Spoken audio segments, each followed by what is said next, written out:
Hello everyone. So మేము హైదరాబాద్ నుండి before day 7 కల్లా బయలుదేరాం భద్రాచలంకు. భద్రాచలం చేరేసరికి 2:30 అయింది ఎర్లీ మార్నింగ్. సో అక్కడే ఫ్రెష్ అప్ రూమ్స్ తీసుకొని ఫ్రెష్ అప్ అయిపోయి టెంపుల్ దర్శనానికి 4:30 కల్లా వెళ్ళిపోయాము.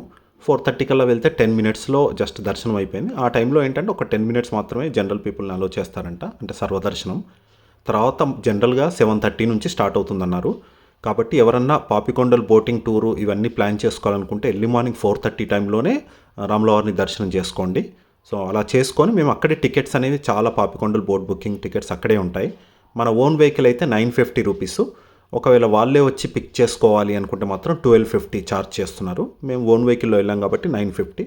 రూట్ అంతా చూశారు కదా, క్లైమేట్ ఎలా ఉంది, బ్యూటిఫుల్ క్లైమేట్ని ఎంజాయ్ చేసుకుంటూ వచ్చాం. కాకపోతే చాలా డిస్టెన్స్ 70 కిలోమీటర్స్ ట్రావెల్ చేయాల్సి వచ్చింది. రోడ్ కొద్దిగా బాగాలేదు. సో భద్రాచలం బోటింగ్ పాయింట్ అనేది కొంచెం బాగా అనిపించలేదు మాకంతా. సో ఇక్కడికి వచ్చాక ఏంటంటే ఇదిగోండి బోట్స్ చూసారా, అలా అన్ని బోట్స్ ఒక నియర్లీ 20-25 బోట్స్ ఉన్నట్టున్నాయి, ఇంకెక్కువే ఉన్నాయేమో. సో అలా బోట్స్ అన్నీ ఉన్నాయి. ఇక్కడికి వచ్చాక బ్రేక్ఫాస్ట్ అంతా ఇక్కడే అరేంజ్ చేస్తారు, లంచ్ కూడా అంతా. సో ఇక్కడే బ్రేక్ఫాస్ట్ కానిచ్చేసి సో టికెట్ కౌంటర్కి వెళ్ళి మనం ఆన్లైన్లో పే చేసిన అడ్వాన్స్ కాకుండా ఇక్కడ పే చేసి తీసుకోవచ్చు.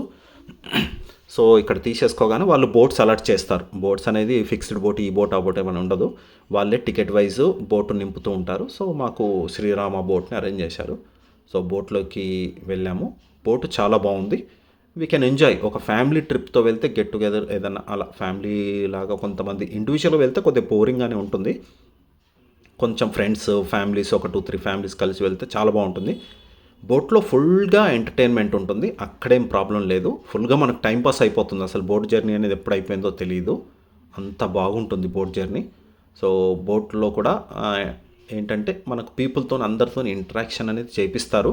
మనం ఆటోమేటిక్గా అందరం ఒక ఫ్యామిలీ లాగా కలిసిపోయే ఛాన్స్ కూడా ఉంటుంది. ఫుల్గా ఎంటర్టైన్ చేస్తారు. డ్యాన్సెస్ మనల్ని దాంట్లో ఇన్వాల్వ్ చేస్తూ గేమ్స్, పిల్లల గేమ్స్, ఫ్యామిలీ కపుల్స్, ఇలా డిఫరెంట్గా గేమ్స్ ప్లాన్ చేస్తూ చాలా బాగా చేస్తారు. కానీ సైడ్ మనం బోటులో వెళ్తూ పాపికొండల వ్యూ విజిట్ చేస్తూ ఎంతో అద్భుతంగా, ఎంతో ఆహ్లాదకరంగా ఉంటుంది. నిజంగా నేచర్లో ఎంత బ్యూటిఫుల్ నేచర్లో, కానీ కరెక్ట్గా క్లైమేట్ చూసుకొని వెళ్ళాలి. సన్నీ కనుక ఉన్నప్పుడు వెళ్తే చాలా ఇబ్బంది పడతారు. కాబట్టి డిసెంబరు మంత్, జనవరి మంతే బెటర్ అని నా ఒపీనియన్. మేము రీసెంట్గానే వెళ్ళాం కాబట్టి మంచి క్లైమేట్ ఉంది. అయినా కూడా మనం కొంచెం సన్నీగా అనిపించింది. బట్ చాలా బాగుంది వ్యూ పాయింట్ బోట్లో. చూడండి నేచర్ ఎంత బాగుంటుంది ఆ పాపికొండల మధ్యలో వెళ్తూ ఉంటే. నిజంగా పాపికొండలు బోట్ జర్నీ అనేది ఎందుకు ఫేమస్ అంటే నిజంగానే అనిపించింది, ఇందుకే కావచ్చని. సో మధ్యలో ఒక విలేజ్ ఉంది, అక్కడ ఆపారు. సో అక్కడ ఏంటంటే టెంపుల్ ఉంటుంది, దర్శనం చేసుకొని.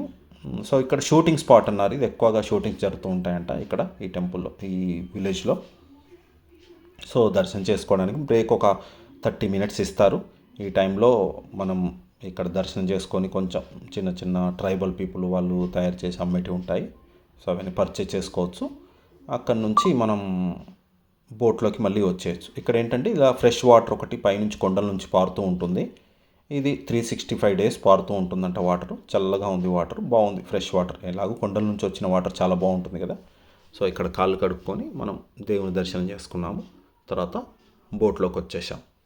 సో బోట్లోకి వచ్చాక ఇమీడియట్లీ లంచ్ అరేంజ్ చేశారు. లంచ్ కూడా బాగుంది, పర్లేదు, good, it is good. Vegetarian లంచే. సో ఏదన్నా నాన్ వెజిటేరియన్ కావాలంటే ముందుగా ఆర్డర్ చేసుకోవాలంట.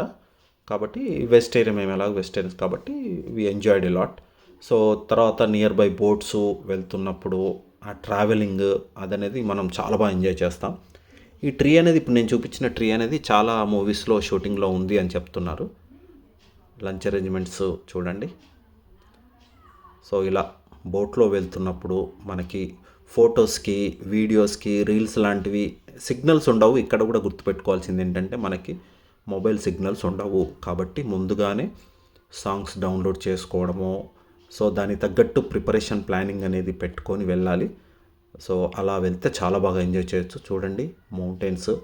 సో పాపికొండలు అనే స్పాట్కి వచ్చినప్పుడు క్లియర్గా చెప్తారు ఏవి పాపికొండలు అనేది క్లియర్గా. అక్కడ మౌంటైన్స్ అనేది చాలా అద్భుతంగా ఉంటాయి. చూడండి ఎంత బ్యూటిఫుల్ స్పాట్స్ ఉంటాయో, మౌంటైన్స్. అది చూస్తూ ఉంటే నిజంగా లైవ్లో ఎంత మనం వీడియోలో చూపించినా అది డిఫరెంట్. లైవ్లో మాత్రం చాలా బాగుంటుంది. మేమేంటంటే దీనికి యాక్చువల్గా మాకు ఒక 2 డేస్ మాత్రమే హాలిడేస్ ఉండే. సో మేమేం చేసామంటే హైదరాబాద్లో 7 కల్లా బయలుదేరి ఇలా భద్రాచలం వచ్చేసి అక్కడ నుంచి పాపికొండలు చూసుకొని పాపికొండల నుంచి మేమేం చేసామంటే మారేడుమిల్లికి వెళ్ళిపోయాం. ఇమీడియట్లీ 4 కల్లా మారేడుమిల్లికి వెళ్ళిపోయాం. సో 4కి బయలుదేరితే 6 నైట్ 7 అయిపోయింది మారేడుమిల్లికి. అలా మేము పర్ఫెక్ట్గా 2 డేస్ని వాడుకున్నాం. కాకపోతే కంప్లీట్గా before day night, next day night అంత జర్నీయే ఉంటుంది. సో డ్రైవింగ్ అలా పర్ఫెక్ట్గా చేయగలిగే వాళ్ళు ఉంటేనే మనకు ఇది వర్కౌట్ అవుతుంది. బోటు కింది భాగం ఇది. సో సమ్మర్లో నాకు తెలిసి ఇక్కడ కూర్చోబెడతారేమో. So anyway we can enjoy the boat journey.